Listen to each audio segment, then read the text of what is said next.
आनंद जैन जी बठिंडा से। राधे राधे जी। महाराज जी राधे राधे।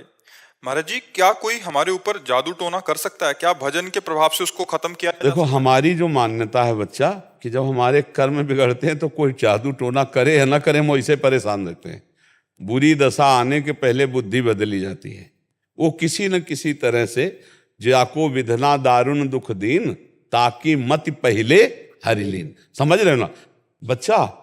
हमें जब दुख भोगना होता है तो हमारी बुद्धि ही हमें धोखा दे देती है। हमें लगता है कि किसी ने हमें कुछ कर दिया है, और कहीं इसका सपोर्ट देने वाला कोई मिल जाए कि अरे उसने तुम्हारे ऊपर कुछ कर दिया, जादू टोना कर दिया, बस जान लो फिर परेशान हो, फिर परेशानी हो जाएगी। हम तुम्हें शास्त्र की बात बता रहे हैं, को ना काहू के सुख दुख कर दाता, निज कृत कर्म भोग सुन भ्राता।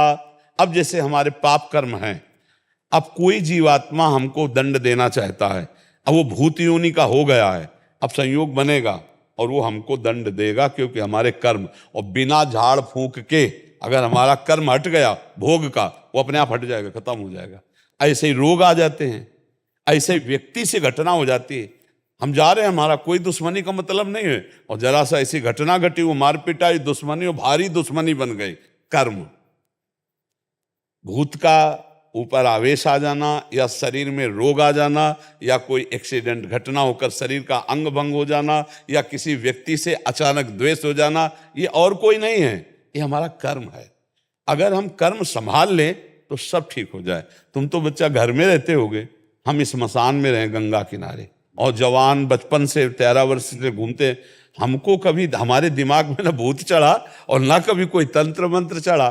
खूब इस स्मशान में ऐसे कुत्ते लाश नोच का गाँव में संस्कार कम करते, गंगा में प्रवाहित कर देते थे। अब तो नियम भी लग गए हैं कि आप ऐसे नहीं प्रवाहित कर सकते। पहले ऐसा कोई नियम नहीं था, 40-45 वर्ष पहले ऐसे फेंक दिए जाते थे, तो कुत्ते घसीट लाते थे, नोच रहे तो गंगा किनारे ही रहते थे हम। वो सब दृश्य कहीं कुछ नहीं बच्चा। अपना कर्म खराब है तो हर जगह कदम कदम पे परेशानी, और अपना कर्म अच्छा है तो इस स्मशान में भी कोई भूत नहीं मिला। समझो, इस स्मशान में भी गंगा किनारे रहने पर कोई भूत नहीं रहा। इसलिए हमें लगता है नाम जप करो, और भगवान का स्मरण करने से सब ठीक हो जाता है। और वैसे भी हनुमान चालीसा में लिखा है ना, भूत पिशाच निकट नहीं आवे, महावीर जब नाम सुनाए।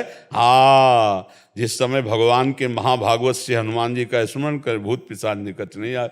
हम जब बचपन में थे तो जिस एक घर में जाना होता था तो एक गली थी अंधेरी, दो होते हैं किसानों के यहाँ गाँव में, दो होते हैं, एक जहाँ जानवर और बैठक होती है, और एक होता है घर जहाँ घर परिवार बहुएं रहती है, तो थोड़ा अंतराय होता है। तो वहाँ से जब जाओ तो अंधेरे गली थी, तो जैसे माता जी कहते बहुत डर लगता है, तो कहते थे हनुमान जी जपो। तो ऐसे आस पास देखा, अंधेरे में बिजली तो गाँव में होती नहीं थी, तो जय हनुमान जय हनुमान जय हनुमान, और तीव्र गति से भाग गए और अपने घर में गए जय हनुमान। और ये पक्का विश्वास था कि जय हनुमान कहेंगे तो भूत छुएगा नहीं, क्योंकि अम्मा ने बताया है कि जय हनुमान कहने से संस्कार बचपन से पढ़ते हैं। माँ ने भक्ति के संस्कार, भगवान के संस्कार डाल दिए। तो बच्चा निर्भय रहो, नाम जप करो, और जो कोई मानसिक या शारीरिक भूतावेश या किसी भी तरह का कोई भी दुख है, वो हमारा कर्म है। ऐसे पूरे संसार में भूत है, किसी के नहीं चिपट जाएंगे, उसी के चिपटेंगे जिसका संस्कार है, जिसको भोगना है। अब वैसे फिर वो कष्ट भोगता है जीव। तो इसलिए मुझे लगता है अगर नाम जप करो, भगवान की भक्ति करो, तो कोई परेशानी नहीं आएगी, कोई भूत प्रेत नहीं सता सकता है। हम खूब बचपन से घूमे, किसी का साथ नहीं रहा, कभी कोई सताया नहीं। तो हमें लगता है बच्चा कोई भी दुख परास्त नहीं कर सकता है। भगवान का भरोसा हो और भगवान का चिंतन हो, चिंतन भगवान का हो, तो कोई दुख परास्त नहीं कर सकता। और भगवान का चिंतन न हो, शरीर स्वस्थ है, सब व्यवस्था है, फिर भी जलोगे, कामनाएं जलाएंगी। आपका गलत चिंतन आपको जलाएगा, पड़ोसी जला देगा, कोई द्वेष वो आपके चिंतन में आके आपको क्लेश देता रहे, और भारी कष्ट है। और भगवान आनंद सिंधु का चिंतन है, तो देखो आप लोग भी सुनने आते हो, क्या आनंद की बात सुनने आते हो, आनंद का क्या महिमा ये देखने आते हो। साधु महात्माओं को क्यों देखते हैं? ये भगवान के भक्त है, आनंद सिंधु के भक्त है, देखते हैं भक्ति का क्या स्वरूप है। एक अलौकिक शांति मिलती है। देखो आप लोग यहाँ बैठे हो, एक अजीब शांति, एक अलौकिक शांति जो किसी भी तरह से अन्य उपायों से नहीं हो सकती, वो यहाँ बैठने मात्र से आपको मिलेगी। क्योंकि भगवान का धाम है, भगवान की भक्त जैसे भी हैं भगवान के ही है ना, तो उसका प्रभाव होता है, जो परिवर्तन होता है ना लोगों के दिमाग का। तात स्वर्ग अपवर्ग सुख धरी तुलाए कंग, तूलन ताय सकल मिल जो सुख लव सत्संग। तो ये भगवान के प्रभाव से होता है, क्योंकि हर समय भगवान के जैसे चिंतन हो रहा है, अब जो बोल रहे हैं तो भगवान की बातें बोल रहे हैं, तो आपके दिमाग में वो जाकर अपना प्रभाव डालती है। और अगर हम भगवान के भजन में न हो तो चाहे जितनी बातें बोलें आपके ऊपर प्रभाव नहीं पड़ेगा।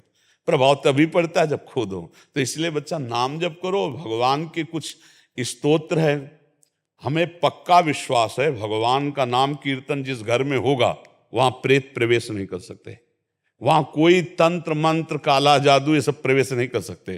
क्या जाता है 20 मिनट उठाओ मंजीरा और जोर जोर से भगवान के नाम का कीर्तन, जो नाम प्रिय लगे, राधा राधा राधा राधा। विशेष विशेष ध्वनियों में संत जन गाते कि संसारी पुरुषों को दुनिया पसंद है तो उसी ध्वनि में गाओ राधा राधा राधा। गाड़ी में लगा लिया और राधा राधा, संगीत और ध्वनि से ज्यादा मन आकर्षित होता है, तो उसको सुनते हैं हम। जब राधा नाम कीर्तन करते हैं तो परम मंगल हो जाता है। ये विश्वास मान लीजिए बच्चा, जिस घर में नाम जप होता है, ठाकुर जी का चरणामृत उतरता है, उनको स्नान होता है, भोग, वो आए सब जो विघ्न डालने वाले विनायक हैं ये प्रवेश नहीं दे पा सकते। दैवी शक्तियां वहां रक्षा करती है। कभी आप अपने घर में नाम कीर्तन कीजिए, कभी किसी संत का चरणामृत मिल जाए तो अपने घर में छिड़क दीजिए, देखो उसका प्रभाव क्या होता है। भूत प्रेतों के ऊपर चढ़ते हैं नहीं, जो भूत प्रेत स्वभाव वाले होते ना वो अपने साथी के ऊपर चढ़ते, वो मरा हुआ भूत वाला है और ये जिंदा भूत है।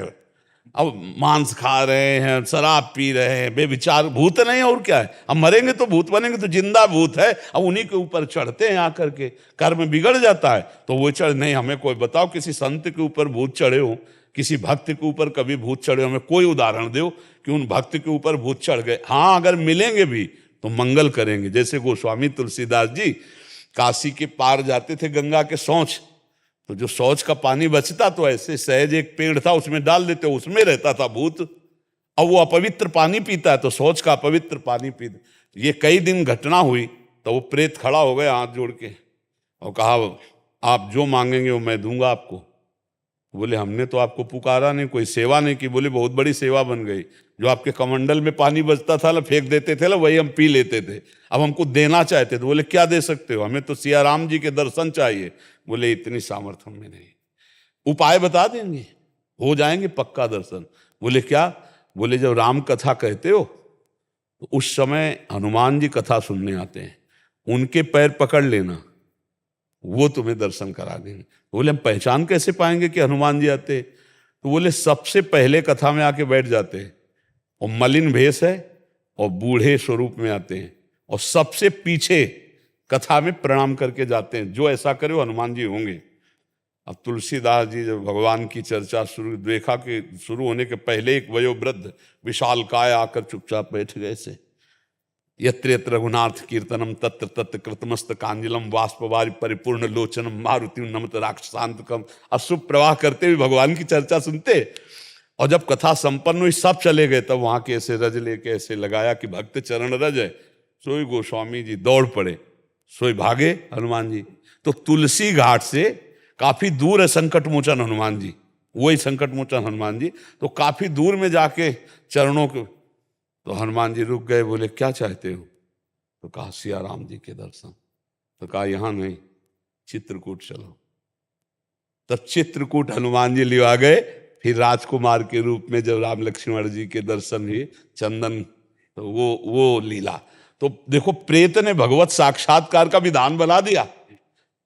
प्रेत ने भला मंगल किया, महामंगल कर दिया भगवान के दर्शन का, साक्षात्कार का। तो हमें नामदेव जी को एक बार प्रेत में भगवान विट्ठल के दर्शन हुए महाराष्ट्र में। तो जो भगवान का नाम जप करते हैं, भगवान का कीर्तन करते हैं, भगवान की भक्त, उनको कभी कोई अमंगल नहीं कर सकता। जिते विनायक शुभ अशुभ विघ्न करे नहीं कोई, और विघ्न करे नहीं कोई, डरे कलिकाल कष्ट भय, हरे सकल संताप हरस हरिनाम जपत जय। कलयुग डरता है नाम जपक से ये जितने राक्षसी स्वभाव के हैं, जितने आसुरी शक्तियां, ये सब डरती हैं भगवान के भजन करने वाले से। इसलिए खूब नाम जप करो। और ये जादू टोना और कोई काला जादू दुनिया के जो है ना, ये कुछ असर नहीं करेगा। भगवान का भजन करो। अब भगवान का भजन नहीं करोगे तो कोई जादू टोना करे चाहे न करे, वैसे दिमाग खराब है। जहाँ डिप्रेशन की दवा होती, उनमें बैठो जाकर डॉक्टरों के पास, तो 50 लोग आते हैं। अब उनका दिमाग ही उनको परेशान किए, उनके कौन भूत चढ़ा हुआ है। अब निगेटिव सोच, नकारात्मक सोच कर करके उनको परेशानी हो रही। हमें लगता है हम व्यर्थ का चिंतन न करके राम कृष्ण हरि जपे, राधा राधा जपे तो सर्व मंगल हो जाए।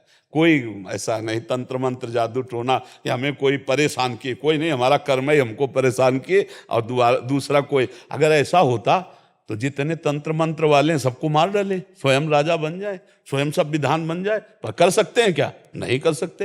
हाँ, उतना ही कर सकते जिसका भोग आया है। और फिर मुठभेड़ हो गई तो फिर हो जाएगा, क्योंकि तुम्हें वो भोगना है, दुख भोगना है, अन्यथा नहीं।